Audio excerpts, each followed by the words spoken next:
Your arteries are doing something right now that you cannot feel. Not pain, not pressure, not the chest tightness people associate with heart trouble. Something much quieter. Something that has been happening for weeks, sometimes months, before any heart attack ever takes place. Inside the small blood vessels feeding your heart muscle, a slow process is unfolding. The lining of those vessels is becoming irritated. Tiny cracks are forming. Cholesterol is slipping into those cracks. And your immune system is responding by sending in cells that quietly build up like silt in a riverbed. None of this hurts. None of this shows on a normal blood test. And yet, this is the process that ends in a heart attack. A heart attack is not a sudden event. That is the biggest lie modern medicine has accidentally taught the public. A heart attack is the final scene of a long story. The story starts years before the chest pain. It builds through warning signals that the body sends out, one after another, hoping someone will listen. Most people do not listen. Most doctors do not catch it either.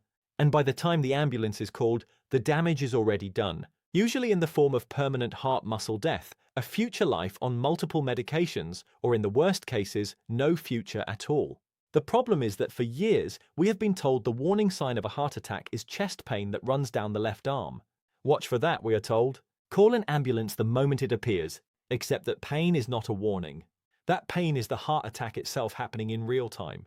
What we are now understanding, and what cardiologists around the world are increasingly trying to teach the public, is that there is a silent symptom that appears days, weeks, or even months before the actual attack. And almost nobody is paying attention to it. Hi, I'm Dr. Alex.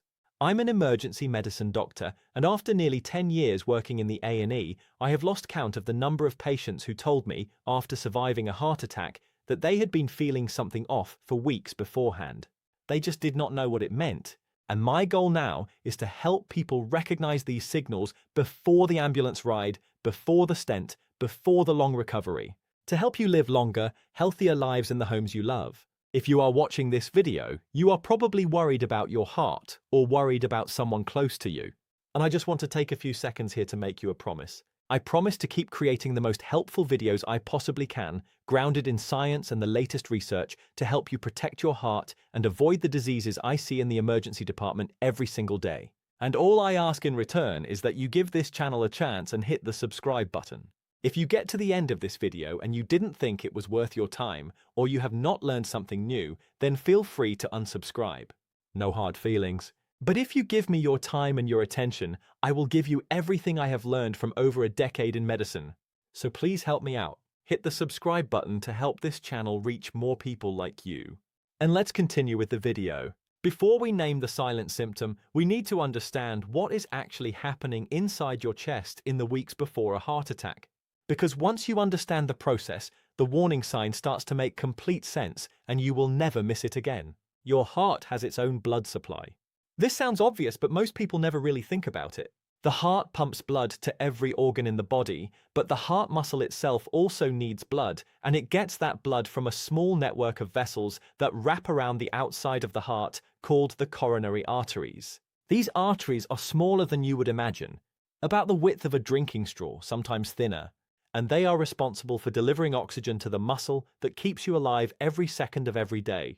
Now, there are 3 things that have to be true for your coronary arteries to keep working properly. The first is that the inside lining of the artery, which is called the endothelium, has to stay smooth and healthy. The second is that the blood flowing through the artery has to be free of excessive inflammation and excessive cholesterol particles. The third is that the muscle around the artery has to be able to relax and dilate when your body needs more blood, like when you climb stairs or feel a strong emotion. If any one of those 3 things starts to break down, the artery begins to narrow. Here is where it gets really interesting. The narrowing does not happen all at once. It happens slowly, layer by layer, year after year. A small bit of damage to the lining today, a bit of cholesterol slipping in next month, a bit of inflammation building up the month after. Over time, this builds up into what doctors call a plaque. And the plaque sits inside the artery wall like a small lump of dried mud lodged in a pipe. As long as the plaque stays stable and stuck where it is, blood can still flow around it. The person feels fine. They have no symptoms. They have no idea anything is wrong. That is the silent build-up phase. And it can last for 10 years, 20 years, sometimes longer. What changes everything is when one of those plaques becomes unstable. Inflammation in the body, often driven by stress, poor sleep, processed food, or undiagnosed metabolic problems, can cause the plaque to become inflamed and irritated. The thin protective cap covering the plaque starts to weaken. And then one day, often without any warning the person can feel, the cap cracks. The contents of the plaque spill into the bloodstream. The body sees this as an injury, just like a cut on your skin, and immediately sends in clotting factors to seal the wound.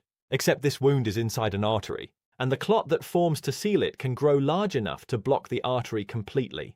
When that happens, blood stops flowing to a section of heart muscle, and that section starts to die within minutes. That is a heart attack. Now here is the part that almost nobody talks about. In the days and weeks before that final blockage forms, the artery is already partially narrowed. The blood flow is already reduced.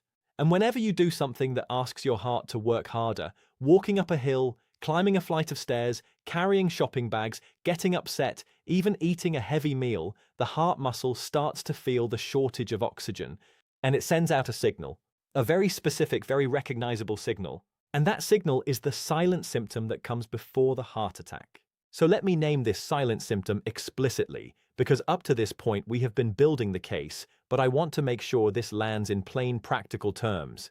The silent symptom that appears before a heart attack, the one cardiologists are practically begging the public to take seriously, is unusual fatigue and a strange feeling of pressure or heaviness in the upper body during ordinary effort.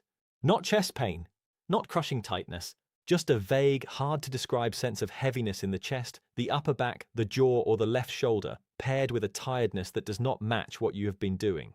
It comes on with mild effort. It goes away when you rest. And then it comes back the next day, slightly more easily. That's it. That is the warning. That is the alarm bell ringing inside your body weeks before the heart attack happens. And in cardiology, this even has a name. It is called stable angina, and it is one of the strongest predictors of an upcoming heart attack that we have in modern medicine. Now, this shows up in a few different ways. The most obvious is the feeling that comes on when you walk up a hill or climb a flight of stairs. You suddenly feel a heaviness across your chest, almost like a small weight has been placed on your sternum. You are not in pain. You are not gasping, but something does not feel right. You stop, you wait a moment, and the feeling fades. Most people brush this off as being unfit or out of shape or carrying a few extra pounds. They do not link it to their heart at all. But that is the heart muscle telling you very politely that it is not getting enough oxygen. The less obvious version is the strange tiredness that hits you at unusual times. You wake up in the morning already feeling drained. You take a shower and feel like you need to sit down halfway through getting dressed. You walk to the kitchen and feel a sudden urge to lean on the counter. People often call this getting older. They blame it on poor sleep, or stress at work, or just having a bad week. But this kind of fatigue is different. It is not the tiredness that comes from a busy day. It is a deep, almost unexplained drain that does not match what you are doing. And in many heart attack survivors, this fatigue showed up in the 2 to 4 weeks leading up to the event. Then there is the category of strange aches in places you would never associate with the heart.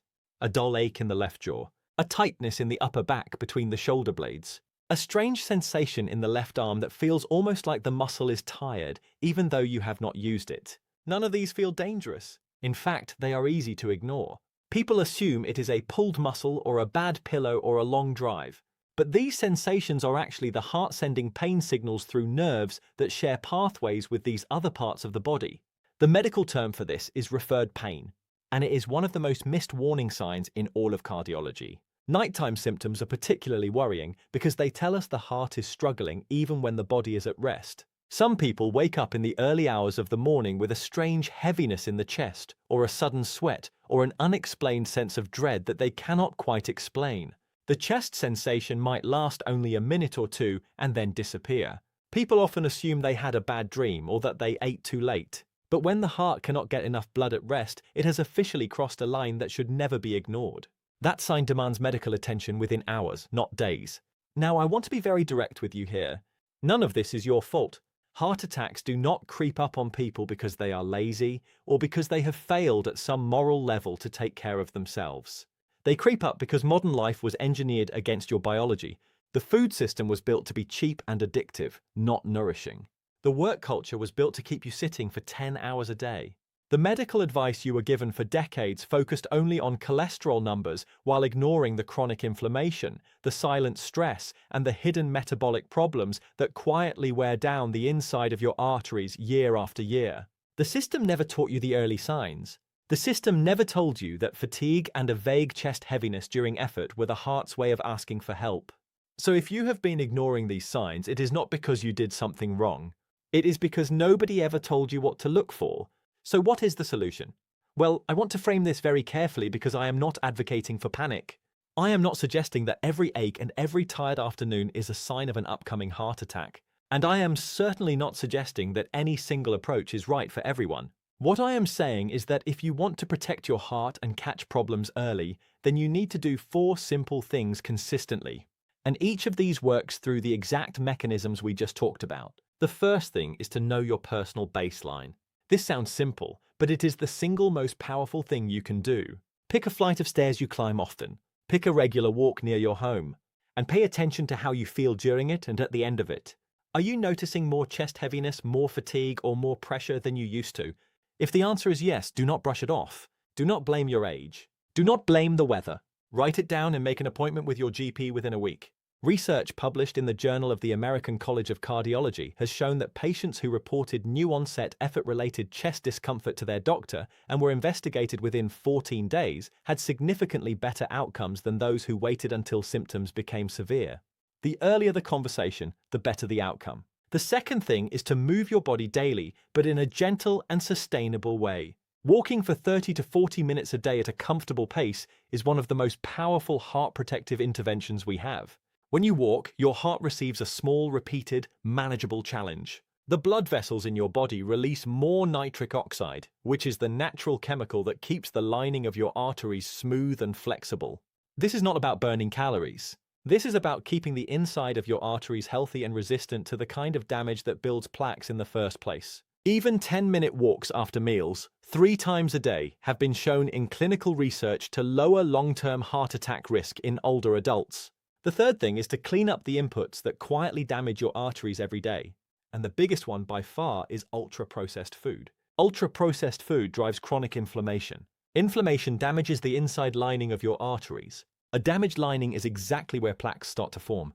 Replace ultra-processed food, even partially, with whole food, and the inflammatory load on your arteries drops within weeks.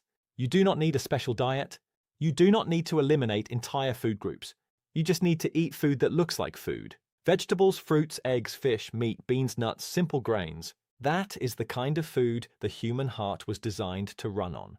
The fourth thing is to take stress and sleep seriously, because both of them quietly drive the kind of inflammation that destabilizes plaques. Chronic stress raises cortisol, which raises blood pressure and damages the artery lining over time. Poor sleep does almost the same thing, while also preventing the body from doing its overnight repair work. You do not need to meditate for an hour a day or go on retreats. Even 10 minutes of slow breathing in the evening, going to bed at the same time each night, and switching off screens an hour before sleep can dramatically reduce the inflammatory load on your heart.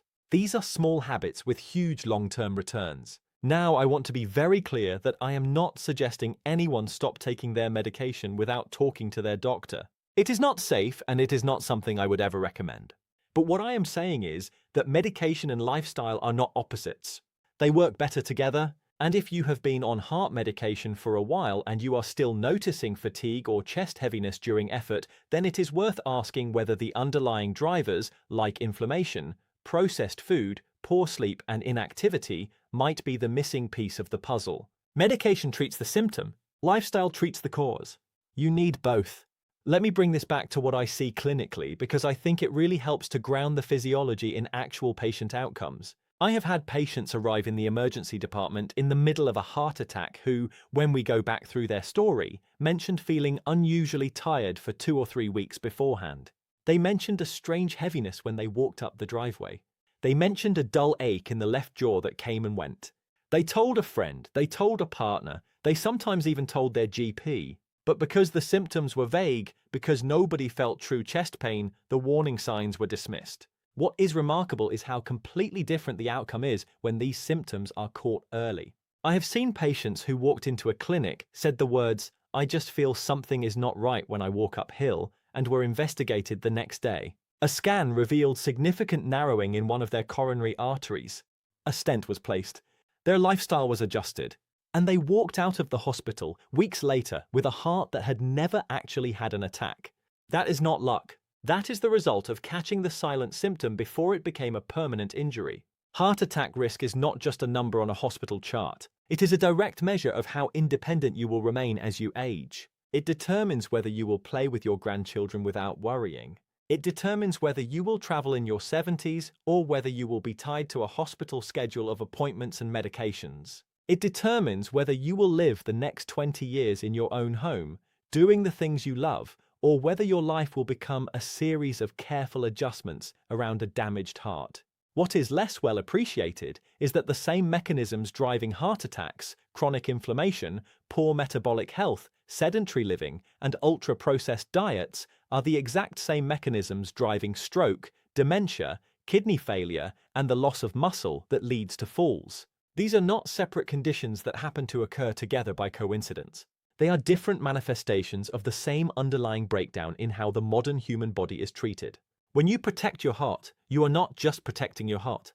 You are reducing your risk of essentially every major chronic disease that shortens lifespan and degrades quality of life as you age. That is the real prize here. So let me bring this full circle. A heart attack does not appear out of nowhere. It does not strike because you are unlucky or because you have done something wrong. It is the final scene of a long, silent story that the body has been telling for weeks. The fatigue you brushed off, the heaviness in your chest you blamed on being unfit, the strange ache in your jaw or your shoulder you assumed was a pulled muscle. Those were chapters in that story, and the body was hoping someone would read them. The solution is not extreme exercise or a perfect diet. It is simple awareness. Notice your baseline. Move daily in a way you can sustain. Eat food that comes from the earth, not from a factory. Protect your sleep and your stress. And the moment something changes, the moment you feel a new heaviness, a new fatigue, a new ache during effort, talk to a doctor that same week. Those 4 small habits, repeated consistently, are more protective than almost any medication we have. And finally, just to end, please subscribe to the channel if you found this useful to help me reach more people like you.